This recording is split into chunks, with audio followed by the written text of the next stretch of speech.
Las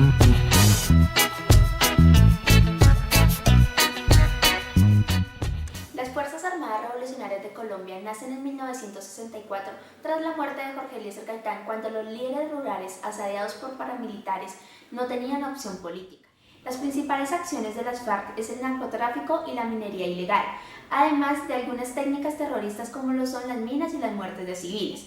El cofundador principal de las FARC es Pedro Antonio Marín Rodríguez, más conocido como el alias Manuel Marulanda, cuyo apodo proviene del asesinato de un líder comunista, o también conocido como Tiro Fijo por su habilidad en el tiro al blanco. El Ejército de Liberación Nacional es una guerrilla que opera en Colombia bajo la ideología marxista-leninista, al igual que las FARC y la prorrevolución cubana. En 1962 son enviados 6 estudiantes a la isla bajo el gobierno de Fidel Castro, enviados por el Partido Comunista Colombiano, la Juventud del Movimiento Revolucionario Liberal y el Movimiento Obrero Estudiantil y Campesinado, y allí es donde deciden formar el ELN. El principal cabecilla del ELN es Manuel Pérez, más conocido como Poliarco o el Cura Pérez. Fue un sacerdote y comandante del ELN y quien fue destituido después por el comandante principal Fabio Vázquez Castaño. Esta república fue una concentración de guerrilleros comunistas que no dejaron las armas luego de la violencia bipartidista en los años 50.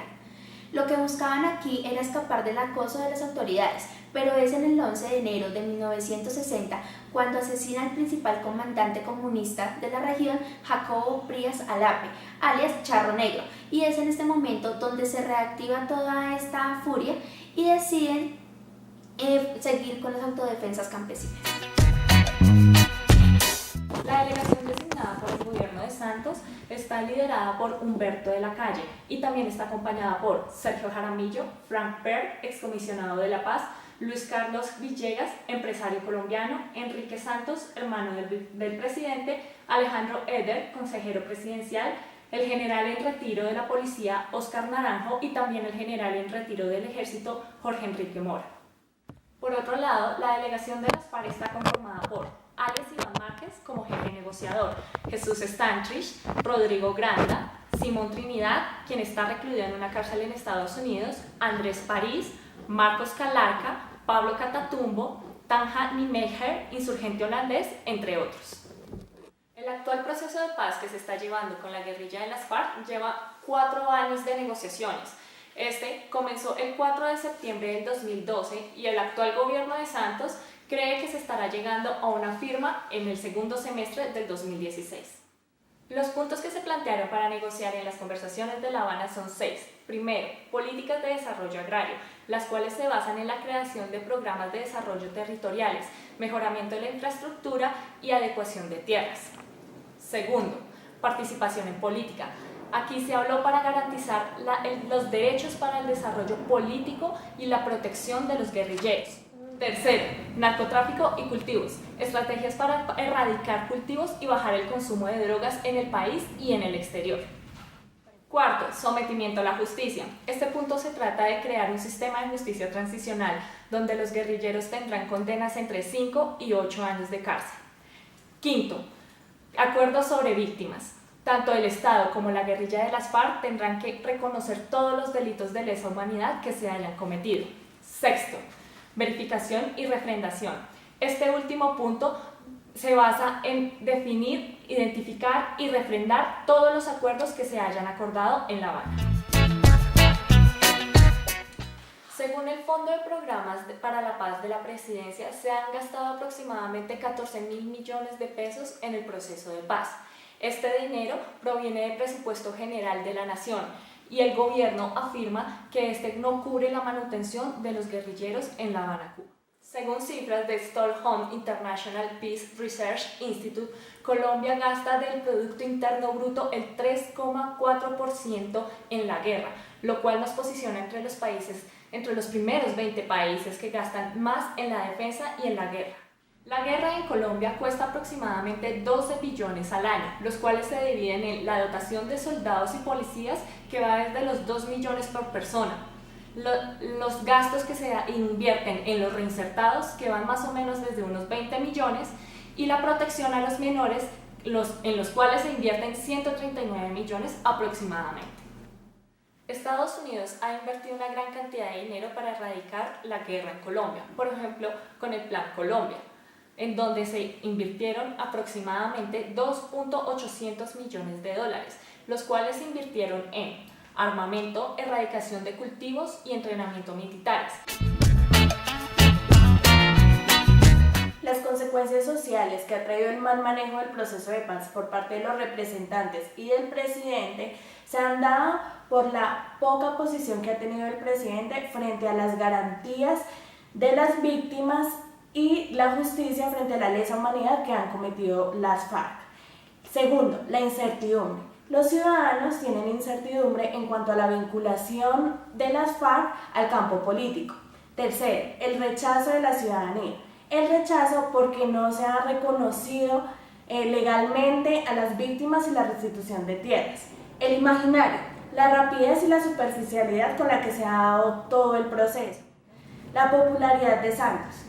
La popularidad, ciertas estadísticas han demostrado que ha bajado. Los ciudadanos, aunque quieren la paz, creen que no es una paz verdadera, ya que piensan que Santos lo que busca es ganarse el Nobel de Paz. Otro factor social son las víctimas. La restitución de las víctimas es uno de los puntos que están en los acuerdos. ¿Qué se busca? Que no se vuelva a repetir todo lo que les pasó a las víctimas y además que sean resarcidas y reconocidas por sus derechos. En el programa de garantías que se le da a las víctimas están tres fases: la zona rural, la urbana y la limpieza de los artefactos que ha dejado la guerra. En cuanto al último acuerdo, dentro de los puntos de la negociación se encuentra la refrendación de los ciudadanos. En este caso, el gobierno plantea un plebiscito y las FARC estaba planteando una asamblea constituyente en la que se reúnen varios representantes delegados y se habla de modificar algunas reglas de la Constitución pensando en la convivencia del Estado y de la sociedad. A la Asamblea Constituyente se le dijo que no, porque eso traería muchos cambios constitucionalmente. Y en cuanto al gobierno, se está hablando en la actualidad de un plebiscito. ¿Para qué? Para pedirle a la ciudadanía que vote acerca de los acuerdos de paz y de todo lo firmado. Para ello tiene que ser publicado 30 días antes todos los acuerdos y además se va a volver ese plebiscito con votos obligatorios de todos los ciudadanos. El gobierno considera que al igual que él, la mayoría de los colombianos creen y quieren la paz en Colombia. Además, el mandatario Juan Manuel Santos afirma que solo falta un acuerdo, que es trazar la línea divisoria entre la justicia y la paz para llegar a un acuerdo final. Cabe resaltar que Colombia ha vivido aproximadamente 50 años en guerra y que los principales afectados han sido los civiles. El Partido Centro Democrático reitera su preocupación por la elegibilidad política que se le va a dar a los guerrilleros, pues ellos piensan que esto lo único que agravaría es la justicia colombiana y la corrupción que se presenta en ella. En otro lado, la impunidad para los guerrilleros también es un punto que los preocupa bastante, pues piensan que no va a haber justicia con las víctimas ni con los colombianos en general.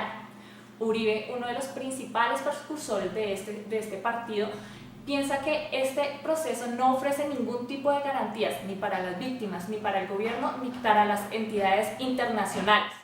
Por otro lado, las faltas en el cese al fuego que se han planteado durante el proceso de paz y los actos políticos que se desarrollaron, por ejemplo en La Guajira, solo demuestran la falta de seriedad y de compromiso por parte de las FARC hacia el proceso que se está llevando en La Habana, Cuba. La Human Rights Watch es una organización que investiga, promueve y defiende los derechos humanos. Ellos son la oposición a este proceso de paz. ¿Por qué? Primero, consideran que hay una impunidad en cuanto a los derechos humanos. El director de esta organización pide que haya una intervención por la OEA, la Organización de los Estados Americanos, y la Corte Penal Internacional. El castigo y la libertad de los integrantes de las FARC. Se dice que van a cumplir entre 5 y 8 años de cárcel, pero también están para el campo político. ¿Cuál es la impunidad allí? Que se castigan, pero en el momento pueden actuar en la política. Y por último, Colombia se expone a la justicia internacional. ¿Por qué? Porque puede tener una jurisdicción internacional en cuanto puede llegar países del extranjero a juzgar y aplicar las leyes.